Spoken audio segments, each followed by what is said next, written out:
Herzlich willkommen, Sianamgela, and welcome to the Bundesliga Connection with Kres Harrington on the SL podcast in partnership with DW Berlin.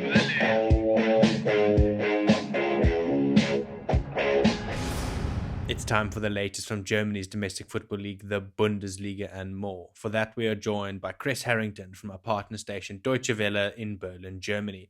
Kres, it's been reported that Bayern Munich is aware of Saudi Pro League club Al Nassr reaching out to Sadio Mane and possibly striking a deal. Yes, indeed, that is correct. Sadio Mane is expected to undergo a medical at Al Nassr after the club agreed with Bayern Munich for over $30 million in a deal to sign him. And we all know Sadio Mane's time at Bayern Munich, wasn't the outcome that was expected. I mean, they signed him for one reason. They wanted to expand their market value in certain regions.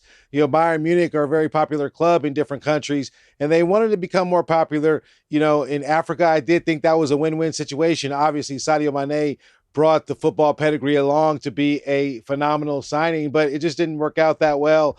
And I'm happy that he is finding a home. The reports indicate that once the medical goes through, everything will be good and he'll have a deal lasting 4 years. And we all know who his teammate will be, Cristiano Ronaldo. I think Al Nassr has done well in terms of piquing the public's interest in terms of the players they're signing. I think this is another step in that direction, signing an African football star in Sadio Mane.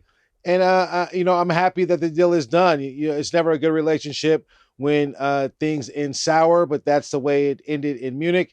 And I'm happy for the next chapter of Mane, and I'm wishing him all the best.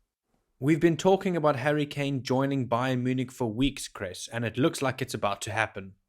Yeah, we've talked about this on and on. His wife even reports were that she was in Munich looking for homes. And in terms of Bayern Munich's business, the chief executive and the technical director are set to meet in London with Tottenham's brass, their chairman and company. They were due to meet last week, but that didn't happen. But they've always kept communication open. They just didn't agree with the number. Bayern obviously are going to have to increase their offer and continue doing so. One thing has been clear, Kane will not sign with Tottenham. So Bayern Munich is the club right now. They have this opportunity. Talking about the big signing that Harry Kane could be from the Premier League, sounds very similar to what Sadio Mane was sounding like last summer. So hopefully this will end well for the defending champions.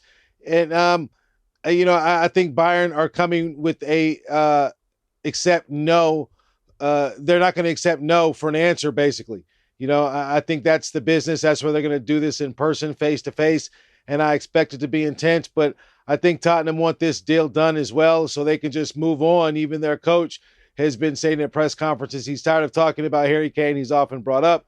There have been puns and jokes. One journalist even brought a Harry Kane Bayern Munich jersey to one press conference. So it's been going on and on. The saga should end. Hopefully it does this week. And we'll be talking about Harry Kane training in Munich soon now. And before we let you go, what else has hit your radar? Yeah, of course. I cannot ignore the Women's World Cup, which is going on. The German team ranked 2 in the world. They were shocked by Colombia, their first group stage defeat since 1995 for the German women competing for the World Cup. Colombia, they came through in stoppage time. Venegas headed in the game winner. And next, Germany meets South Korea. So that should be quite interesting. Hopefully the German women don't repeat the fate the men played out in Qatar with. Not being able to exit the group stage. I do expect the German women to do a lot more. We have interviewed a few players, Sarah Dobrich being one of them. She spoke of the women's game becoming more intense, the playing field leveling in a sense in terms of favorites, not so much stronger than other sides. And we saw a very intense match, and Germany ended up on the losing end of.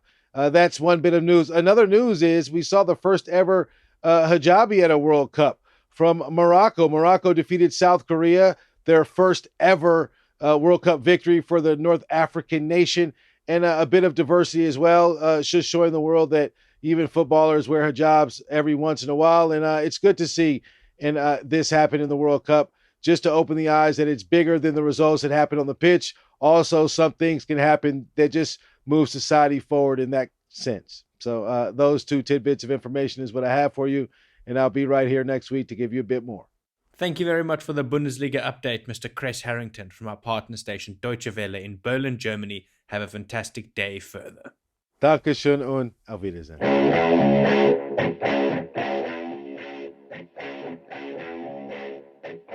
The Bundesliga Connection. Proudly brought to you by Soccer Laduma.